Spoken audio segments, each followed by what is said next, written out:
And the first thing to really talk about is I want to take you back to the beginning. And in 1995, you started. Yep. You went public in 97. And I'll adjust for stock splits, but you raised stock. You issued shares at $1.50 a share.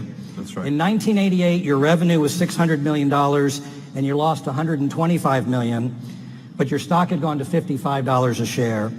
So you doubled down. Sales went up threefold. You lost another $400 million, but your stock went up to $76. $27 billion of market cap. Your personal net worth of $9 billion. Take us back to that time where the market is telling you you're doing great, but you have red ink in the company. You took on $2 billion of debt from 99 to 01 while you doubled sales yet again. What were you thinking back then? Well, that's a great question, and it is kind of fun to go back and think about those days. In those days when we had, when I started the company and there was just one person, and then there were 10 people, and today there are almost 600,000 people. So there's a lot of change. But back in that time, we were still a pretty small company by most standards. But we were growing fast, and it was very exciting. When I started, I was driving all the packages to the post office myself. I knew the UPS guy so well that he would let me in even like 5 minutes after closing. So it was, I hoped one day we'd be able to afford a forklift. It was that kind of operation. We were so inefficient with our operations and logistics in those early days when there were just 10 of us that I didn't have packing tables. We were packing on the floor on our hands and knees. And I said to one of the software engineers who was packing alongside me, you know what we should do? We should get knee pads. And he looked at me like I was the dumbest guy he'd ever seen in his life. And he said, Jeff, we should get packing tables. And next day I got packing tables, and it doubled our productivity. And so, but in the era you're talking about, we had gone public, and you're right, on a split-adjusted basis, it's $1.50 a share in today's terms. And the market became very quickly a kind of an internet bubble kind of market, and the stock prices went up very, very high. When I raised the initial funding for Amazon, I had to talk to 60 prospective investors to raise $1 million, and I raised $1 million from 22 different investors, $50,000 at a time, and they got 20% of the company for $1 million, and that was in '95. But just 2 or 3 years later, Stanford MBA with no business experience could raise $25 million with a single phone call if they had a internet business plan. So the whole thing in just 2 or 3 years, the excitement really, as we would shortly see when the bubble burst in the year 2000, the hyperbolic excitement about the internet had infected everybody. And I knew that we had I liked our business, and I liked the fundamentals of our business, but I also knew that the stock price was disconnected from what we were doing on a day-to-day basis. And so I was always preaching. We would have all-hands meetings, and it was a small number of employees at that time, but probably, let's see, in '97, I think we would have had a few hundred employees. We would have all-hands meetings, and I would say, look, we got to remember the great quote from Benjamin Graham that in the short run, the stock market is a voting machine. In the long run, it's a weighing machine. So don't think about the daily stock price, because it was going up every day. The stock price was going up. And I didn't want, because all the employees had stock options, and I didn't want them counting their success that way. And so I would say, look, when the stock is up 30% in a month, don't feel 30% smarter. Because when it's down 30% in a month, then you're going to have to feel 30% dumber. And it's not going to feel as good. Right. And it was good that I kind of laid that groundwork because, sure enough, in the year 2000, the whole thing came tumbling down. I think Amazon Went back stock to about $6. went down to $6, and that I don't even know if that's on a split-adjusted basis. Yeah. I think that's probably that was on a split-adjusted basis probably below $1. So, and did you ever doubt the business model at that point? No. So it's very interesting to me because I had all the internal metrics on, how many customers we had and what was going on, and I could see people thought we were losing money because we were selling dollar bills for 90 cents, even though we were very clear that we were not. We had high fixed costs, but we had positive contribution margin. And I just knew that it was a fixed cost business, and as soon as we reached a sufficient scale, we would have a very good business. And so that understanding of the fixed nature of our expenses relative to physical world retail is what led us to have the Get Big Fast strategy. We knew that it would be that our economics would be very much improved if we could have a sufficient scale. So we worked hard on that. And so at that time, you're preaching the benefits of e-commerce and really disintermediating the business. So fast forward to today, now we have content. We have physical Amazon stores. We have Amazon cashierless stores, which we used to call shoplifting. And then now it's shoplifting without the jail time. That's right. And then buying Whole Foods here from a Texas company. So how does that fit together, your vision, and then how do you manage these disparate businesses with different cost structures now? Yeah, well, and by the way, just finishing up a little on that prior point before I answer that question, and also with the memory of Barbara Bush in all of our minds, I think part of, a lot of people in this room are entrepreneurs, started their own businesses, done various things, taken risks of various kinds. And I think one of the precursors, one of the foundational things to being able to take risk is to have had some kind of support from somebody. You have to have some mentors. You have to have somebody who loves you. These are the kind of things that build up and allow you to kind of, jump off into uncharted terrain and do something new because you have a support system of one kind or another. And I certainly did. So for me, I just want to point out that I feel very strongly that I've won a lot of lotteries. Amazon is one of the lotteries that I've won, but I had a big lottery with my parents. My dad is a Cuban immigrant. He came here when he was 16 years old, didn't speak any English.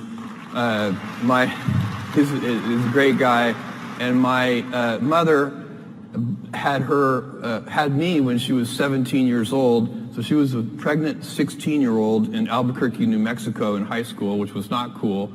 And she made it work, and her parents, my grandparents, helped her with that whole thing and made that all work. And if you don't get that kind of support somehow, it doesn't have to be your parents. Sometimes people get lucky. It's a grandparent, or it's a friend, or a family friend, or a teacher. It can be somebody. But you need that. Somebody has to step into your life. And that's a lottery that I suspect a lot of people in this room have also won, just like me. So the question Go. Amazon Go. And all the we do so many different things. So this is a question I sometimes get. How can you do so many different things?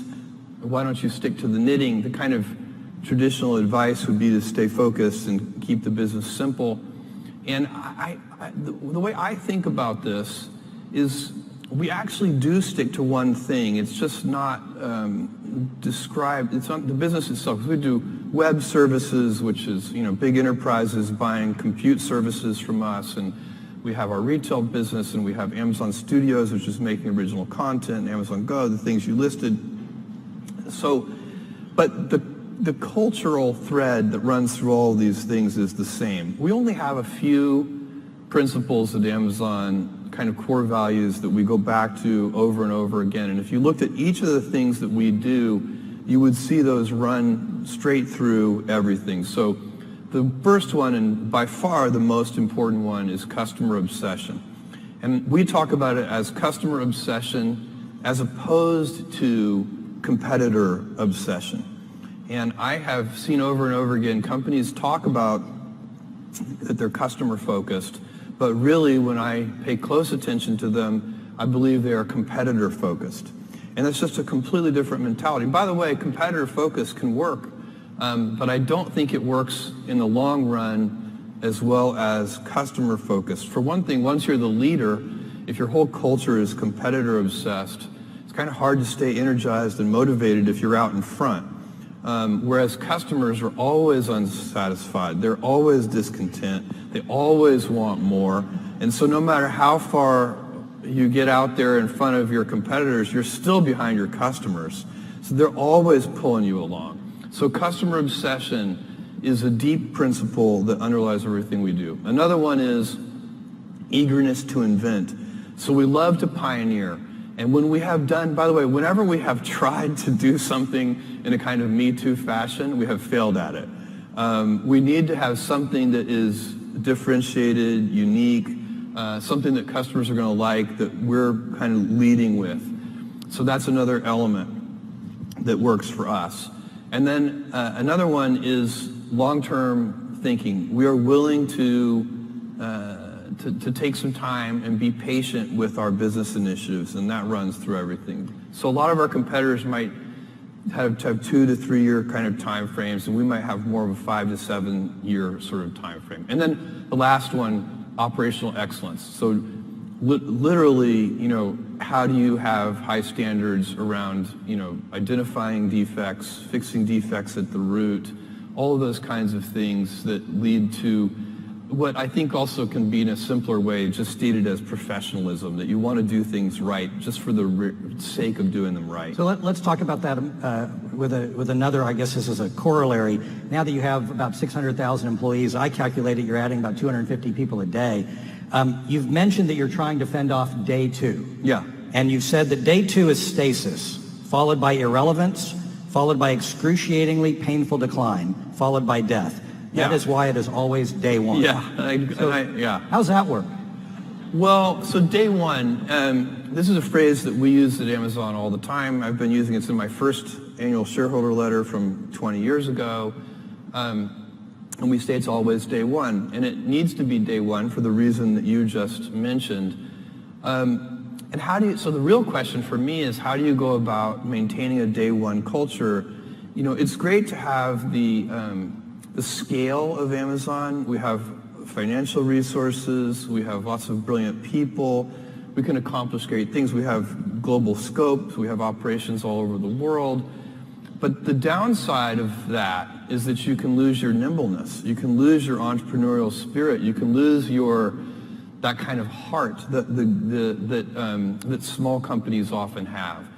And so if you could have the best of both worlds, if you can have that entrepreneurial spirit and heart, while at the same time having all the advantages that come with scale and scope, think of the things that you could do. And so the question is, how do you achieve that? The scale is good because it makes you robust. A big boxer can take a punch to the head. The question is, you also want to dodge those punches. So you'd like to be nimble. You want to be big and nimble. And I find that there are a lot of things that are protective of the day one mentality. I already spent some time on one of them, which is customer obsession. I think that's the most important thing. If you can, and it gets harder as you get bigger. When you're a little tiny company, say you're a 10-person startup company, every single person in the company is focused on the customer. When you get to be a bigger company, you've got middle managers, and you've got all these layers, and those people aren't on the front lines. They're not interacting with customers every day. They're insulated from customers, and they start to manage not the customer happiness directly, but they start to manage through proxies like metrics and processes, and some of those things can become bureaucratic. So it's very challenging. But one of the things that happens is the decision-making velocity slows down. And I think one of the reasons that happens is that people, all, say, junior executives inside the big company, start to model all decisions as if they are heavyweight, irreversible, highly consequential decisions. And so even two-way doors, you make a decision, it's the wrong decision, you can just back through the door and try again. Even those reversible decisions start to be made with heavyweight processes. And so you can teach people that these pitfalls and traps, and then teach them to avoid those traps. And that's what we're trying to do at Amazon, so that we can maintain our inventiveness and our heart and our kind of small company spirit, even as we have the scale and scope of a larger company. So 600,000 people, small company, which that's a trick. So I know the Bush Center, we focus on leadership. And I know that you're also a voracious reader. And you're fond of a book by Nassim Taleb called The Black Swan. Yeah, sure. And it's about human tendencies to reduce things to anecdotal stories. And to shield us from sort of the randomness of the way things actually happen. Building narratives. Yeah. And how we humans instill can that? create a narrative around anything. To connect any sequence of facts, we can create a narrative. So how do you infect that throughout the whole organization when you have that many layers? Well, I think that, what I would say about that, it's really a little different from the way that Black Swan talks about anecdotes, the way you're talking about. But I'm actually a big fan of anecdotes in business, not building a narrative structure around them necessarily, but I still have an email address that customers can write to. I see most of those emails, and I don't answer very many of them anymore, but I see them, and I forward them, some of them, the ones that catch my curiosity, I forward them to the executives in charge of that area with a question mark. And that question mark is just a shorthand for, can you look into this? Why is this happening? What's going on? And what I find is very interesting, because we have tons of metrics. We have, weekly business reviews with these metric decks, and we look at we know so many things about customers and their whether we're delivering on time, whether the packages have too much air in them and, wasteful of packaging and so on. We have so many metrics that we monitor. And the thing I have noticed is that when the anecdotes and the data disagree, the anecdotes are usually right. There's something wrong with the way you're measuring it. And that's why it's so important to keep you need to run something where you're doing, shipping billions of packages a year. For sure, you need good data and metrics. Are you delivering on time? Are you delivering on time in every city? Are you delivering on time to apartment complexes? Are you delivering on time in certain countries? You do need the data. But then you need to check that data with your intuition and your instincts. And you need to teach that to all the senior executives and junior executives too. So if you're not answering your emails, can you give us your cell phone, maybe a text as Sorry. Oh my God. Still have the 2 pizza rule and no PowerPoints? Oh yeah, the 2 pizza team. We try to create teams that are no larger than can be fed with 2 pizzas. We call that the 2 pizza team rule. No PowerPoints are used inside of Amazon. So every meeting, when we hire a new executive from the outside, this is the weirdest meeting culture you will ever encounter. And new executives have a little bit of, culture shock in their first Amazon meeting, because what we do is somebody for the meeting has prepared a 6-page memo, a narratively structured memo that is got, real sentences and topic sentences and verbs and nouns, not just bullet points. And it lays out and supposed to create the context for what will then be a good discussion. So, and then we read those memos silently in the meeting. So it's like a study hall. And we do that, everybody sits around the table, and we read silently for usually about half an hour, however long it takes us to read the document. And then we discuss it.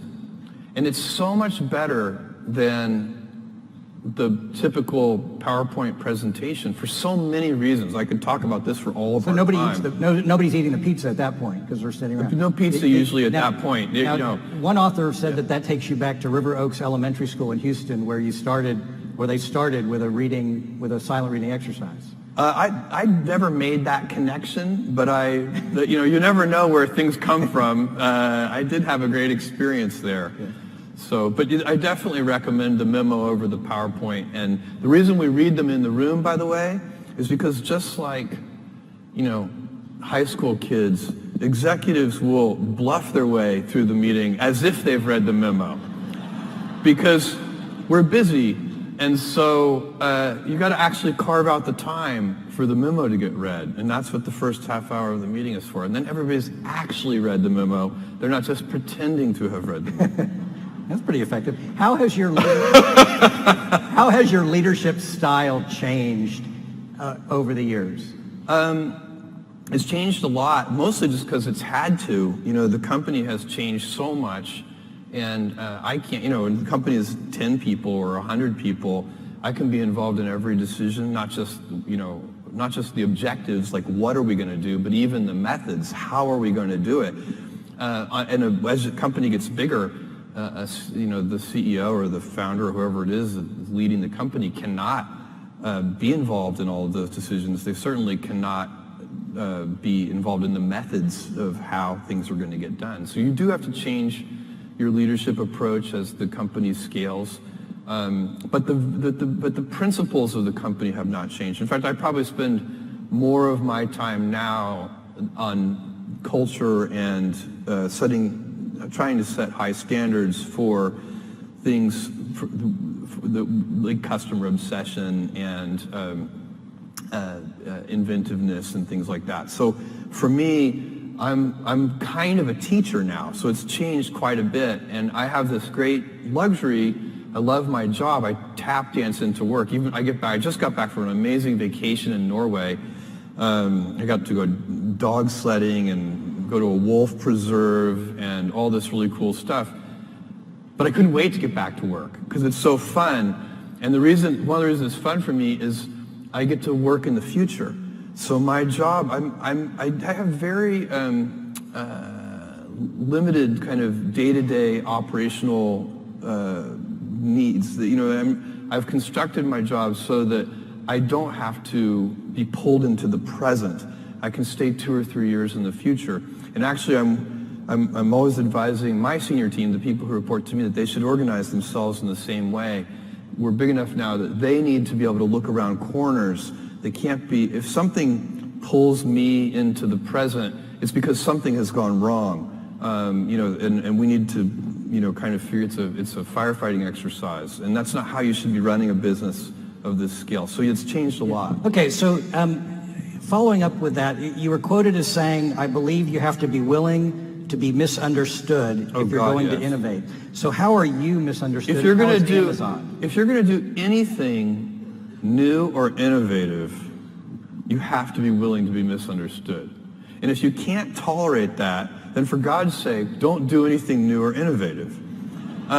Every important thing we've done has been misunderstood, often by well-meaning, sincere critics, sometimes, of course, by self-interested, insincere critics. But you know, I'll give you an example.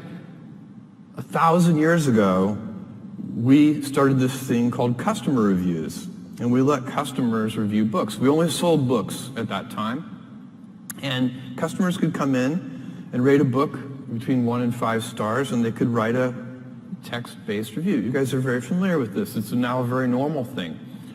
But back then, this was crazy, and the publishers, the book publishers, did not like this because, of course, not all the reviews are positive.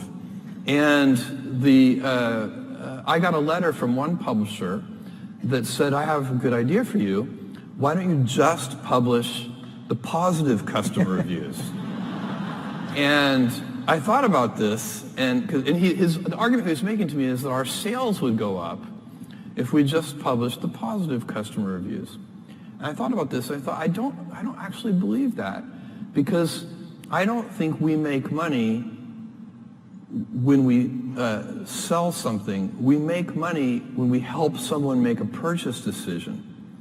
And it's just a slightly different way of looking at it, because part of what they're paying us for is helping them make a purchase decision.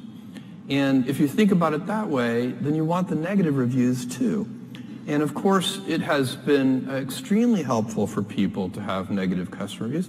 And by the way, it's come full circle now, where the product manufacturers use the customer reviews to improve the next generation of the product. So it's actually helping the whole ecosystem. And now nobody criticizes customer reviews. And in fact, if you were to, here in the year 2018, if some e-commerce company were to say, we're only going to publish the positive customer reviews, that would be the crazy thing that would get criticized. So the new and innovative quickly becomes the new normal, and then it's the new incumbent idea, and then it doesn't get criticized. By the way, more generally, what I preach at Amazon to all of our employees is when we are criticized, there's a simple process that you need to go through, which is first you look yourself in the mirror and decide, is your critic right? Do you agree? Are we doing something wrong? If you are, change. And by the way, if you look yourself in the mirror and you decide that your critic is wrong, as we did with the customer reviews, then do not change, no matter how much pressure is brought to bear. Do the right thing in that case as well. Have a deep keel. You have to have a deep keel. Good. So why don't we shift to personal, away from Amazon a little bit. If you could write your legacy, what would you want your legacy to read? World's oldest man. I stole that. That's not original. But I would love it. Let's work on that. I keep telling my biotech friends, hurry. What the hell, guys? Come on.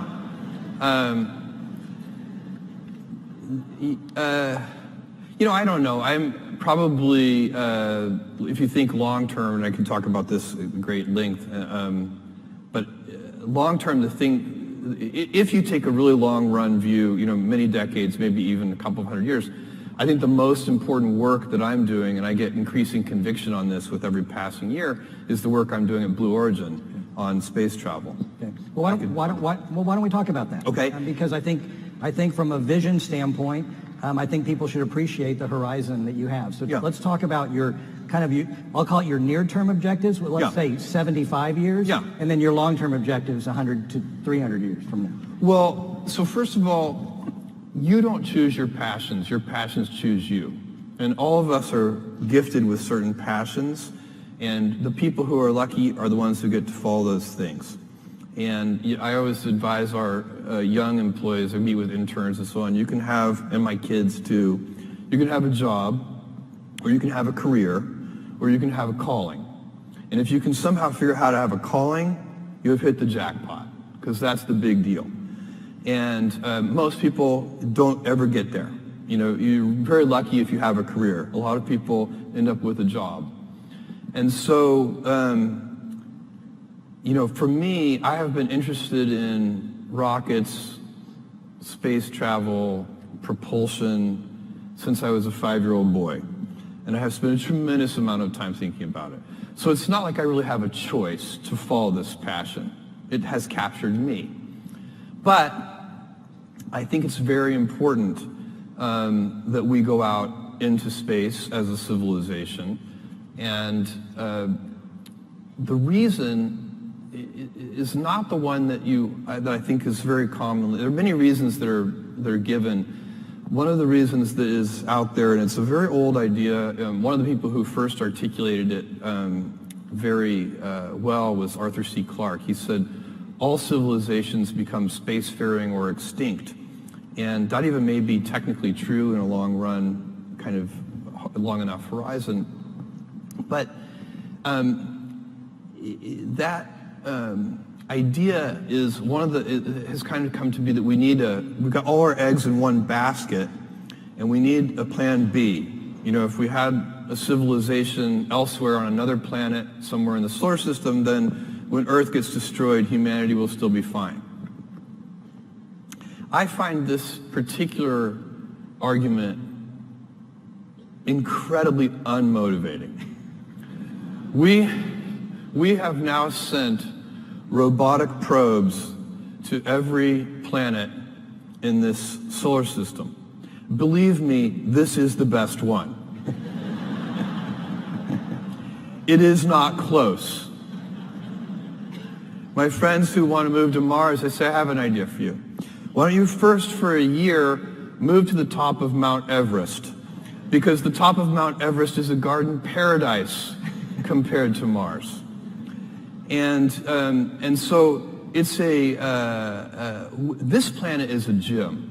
This planet is unbelievable, and as you travel around, the more you travel around, the more you see how incredible it is. And I'm not even just talking about nature. I'm talking about the civilization we built and the urban cities that we have, and all of these amazing things. And so we need to protect it.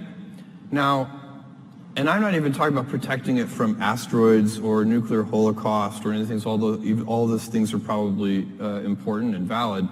But we don't need to worry about that because we have something more certain that is a problem. And that is, if you take current baseline energy usage on Earth today, global energy usage, and compound that at just 3% a year, then in just a few hundred years, you're going to have to cover the entire surface of the Earth in solar cells. That's how powerful compounding is.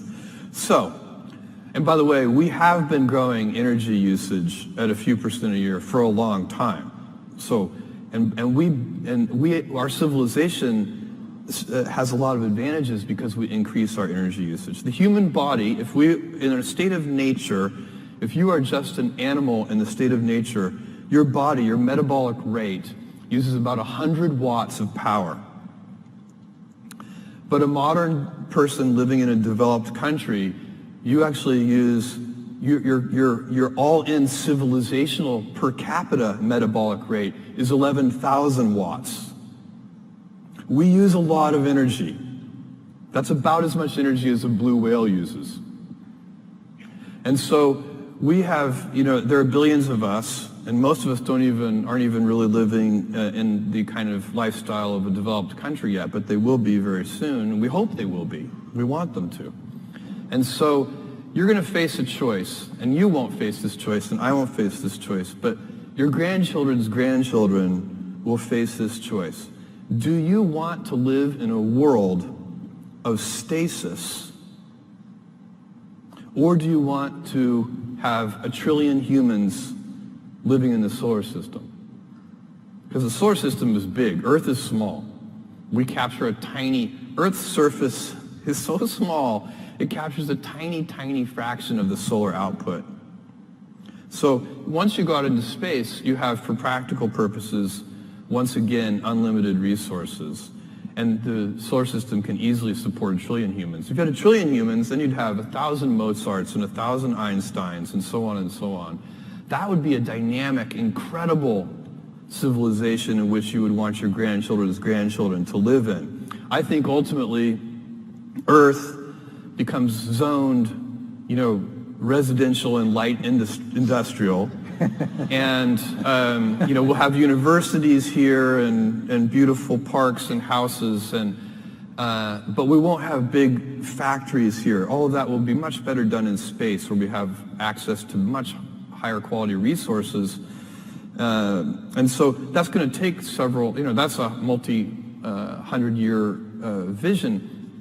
And my piece of this vision is I'm taking my Amazon lottery winnings and I'm converting them into reusable rocket vehicles so that we can lower the cost of access to space. Because right now the price of admission to do interesting things in space is just too high. If I look at what Amazon was able to do 20 years ago, we didn't have to build a transportation network. It already existed. That heavy lifting was in place. We didn't have to build a payment system. That heavy lifting had already been done. It was the credit card system.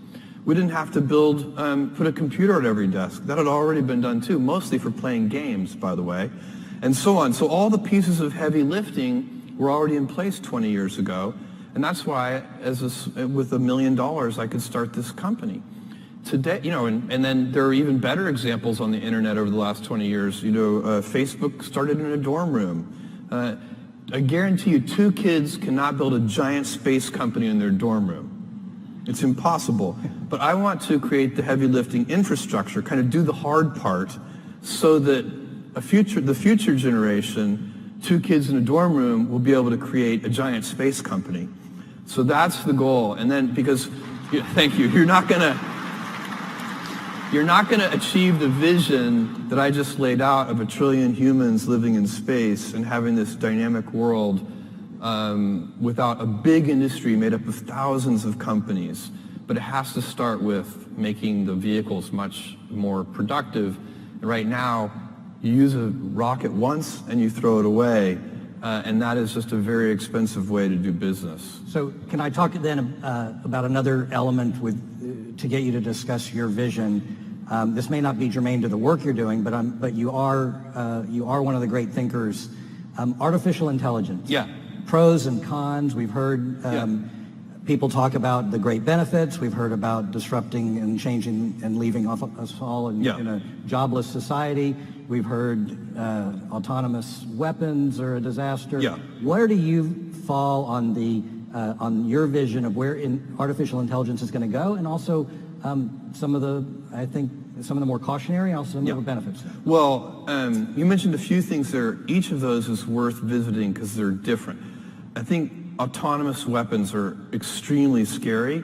I think it's a big, and you, by the way, do not need general AI. So right now, the things that we know how to do, you should think of those things as what is called narrow AI. Things like machine vision and so on. To build incredibly scary autonomous weapons, you do not need general AI. The techniques that we already know and understand are perfectly adequate. And these weapons, some of the ideas that people have for these weapons are in fact very scary. And so I don't know what the solution to that, but smart people need to be thinking about that, doing a lot of R&D. Is there a kind of, it'd have to be a big treaty like the Geneva Convention or something that would help regulate these weapons, because they're actually, they have a lot of issues. So that one I think is genuinely scary. The idea that there's going to be a general AI overlord that subjugates us or kills us all, I think is not something to worry about. I think that is overhyped. First of all, we don't know, we're nowhere close to knowing how to build a general AI, something that could set its own objectives. We have no idea. We don't even, it's not even a valid research area. We're so far back on that one. So I think that's a very long-term prospect that it could even happen. But second of all, I think it's unlikely that such a thing's first instincts would be to exterminate us. That would seem surprising to me. Maybe unemploy us. Much more likely it will help us, because we're perfectly capable of hurting ourselves. Maybe we could use some help. So I'm optimistic about that one, and certainly don't think we need to worry about it today. And then the jobless, is AI going to put everybody out of work? I am not worried about this. I find that people, all of us, I include myself, we are so unimaginative about what future jobs are going to look like and what they're going to be. If I took you back in time 100 years, when almost everyone was a farmer, and I told, we're at some big farming convention or something, and I say, in the year 2018, there is going to be a job occupation called massage therapist. They would not have believed you. And in fact, I was telling this story to a friend, and they said, Jeff, forget massage therapist. There are dog psychiatrists. And I went. Probably find one on Amazon. I went and looked that up on the internet. Sure enough, you can easily hire a psychiatrist for your dog. And so, there is. We humans like to do things, and we like to be productive, and we will figure out things to do, and we will use these tools to make ourselves more powerful. And in fact, what I predict is that jobs will get more engaging. Yes. Because you have to remember, a lot of the jobs today are quite routine. They are not necessarily anybody's, as I said before, career or calling. And so I predict that because of artificial intelligence and its ability to automate certain tasks that in the past were impossible to automate, that not only will we have a much wealthier civilization, but that the quality of work will go up very significantly, and that a higher fraction of people will have callings and careers relative to today.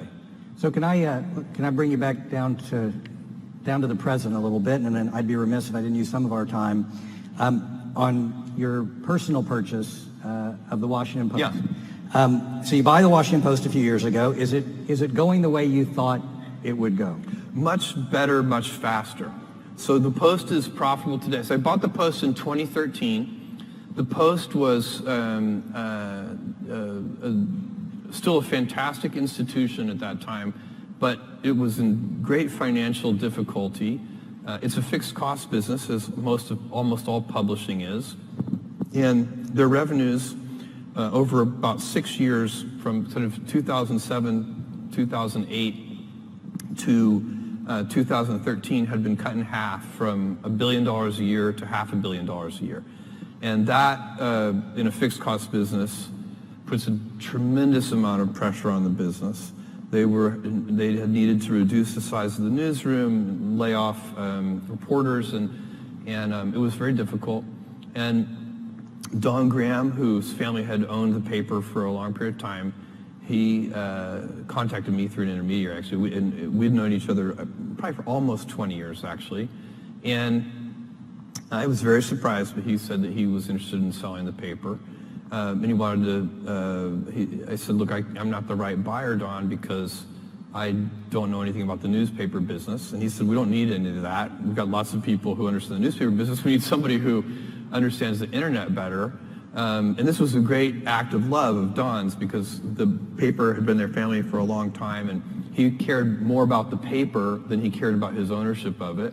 And if any of you know him, he's an incredible gentleman, just a wonderful guy. And so over several conversations, he finally convinced me that I could help. And then I had to convince myself of a couple of things. One was, did I really believe it was an important institution? And that for me was a very quick gate to get through. I felt very powerfully that it was an important institution. I do believe that democracy dies in darkness. I think that the paper resides in Washington, D.C., the capital city of the United States of America, the most powerful country in the world, needs a paper like the Washington Post. So it was easy to decide it's an important institution. I would not have bought and tried to help turn around a financially upside down, salty snack food company. I just have better things to do. So that's why for me it was so important that it be, I might buy a really well-run, healthy salt food snack company, but that would just be an investment. And so and then the second gate I had to go through after that was, I really wanted to convince myself that it wasn't hopeless. Because if it had been hopeless, also I wouldn't want to get involved. But I didn't think it was, and it has turned out to work very, very well. We did one very simple thing, really, which is we switched from, it's been a lot of work, and I don't mean to make it sound simple. The team has done an amazing amount of work. And we have a great editor in Marty Barron, and a great publisher in Fred Ryan, and a great technical leader in Shai Lesh. I mean, we've got a killer team at the Post. But the big kind of strategic change at the Post was flipping it from being a fantastic local, regional newspaper to being a fantastic national, global newspaper. And the reason we did that is very simple. The internet took away so many gifts from newspapers. Mostly they're kind of local ad monopolies and so on. Like, the internet just dissolved all of the gifts that newspapers had. But the one gift that it brought to the table for newspapers is almost free global distribution, because you can do it digitally. And so we refocused on that, and we had to switch from making a relatively large amount of money per reader on a relatively small number of readers to a small amount of money per reader on a much larger number of readers, and that's what we've done. And so in our time remaining, I have a couple real quick ones. Yeah. Who do you emulate? Kind of role model? Yeah, who do you look at? Oh, a bunch of people. I have been a Warren Buffett fan. In the business realm, I've been a Warren Buffett fan since my early 20s. I read the things he writes. So he's a very big fan. I think kind of CEOs today out there that I like, again, in the business realm. Jamie Dimon, I think if there are a couple of CEOs that I think if I were a big shareholder in JP Morgan Chase, I would just show up every Monday morning with like pastries and coffee for Jamie, and I would be like, so you happy? You good? Because I think he's a terrific executive in a very complicated company. Same thing, Bob Iger at Disney, I think is a superb executive. So probably bring him pastries. So there are a lot of role models. Healthy pastries. Well, yeah, I guess I hadn't thought about that. That's right. Yeah. And then outside of that, I've had lots of role models throughout my life. Some of my teachers at River Oaks Elementary School that you mentioned. I had my parents, who I talked about a little earlier. I didn't talk too much about my grandfather, but he was a gigantic influence in my life. I had the great good fortune, because my mom was so young, my grandparents would take me every summer, starting at age 4, every summer, kind of to give her a break, really, for the whole summer. So I'd be with my grandparents, and on their ranch in Cotulla, Texas, which is halfway between San Antonio and Laredo. We lived in Houston, and so we would make the 5-hour drive out to Cotulla. They'd drop me off, spend a couple of days there, then they'd go back to Houston. I'd spend the summer. And I went every day to the ranch with my grandfather to help. Now, a 4-year-old boy on a ranch in South Texas is not a lot of help. But I didn't know that. I thought I was helping, and then by the time I was 16, I actually was helping. So I have, I can suture up a prolapsed cow. I can fix windmills. My grandfather was so resourceful, and that he made his own veterinary needles. He would take a little piece of wire and pound it flat with like a oxyacetylene torch, and then drill a little hole through it. And then we did all of our own veterinary work. Some of the cattle even survived. And so we had great fun out there. We built barns and welded things, and he bought a D6 Caterpillar bulldozer used. It was like 1955 model year for $5,000. It was completely broken. The gears were stripped. And then we spent, a whole summer repairing that. And the first thing we had to do to repair it was build a crane to take the gears out of the transmission. And so, what I learned from watching him was just how resourceful he was. He didn't ever call a repairman. He figured it out. And I do think that that's one of the things that, super lucky for me to grow up in that environment where you got to see resourcefulness in action. So my grandfather, giant role model for me. Jeff, you're an American icon, and these stories really reflect how grounded you are. And starting a company from the time where you were doing it yourself to where you are today, and to maintain that touch that you have at the same time that you have this vision is really what leadership is all about. The Bush Center, we focus on developing and recognizing leadership, and that's what we're doing this week. Our time is up, and I do want to thank you. I also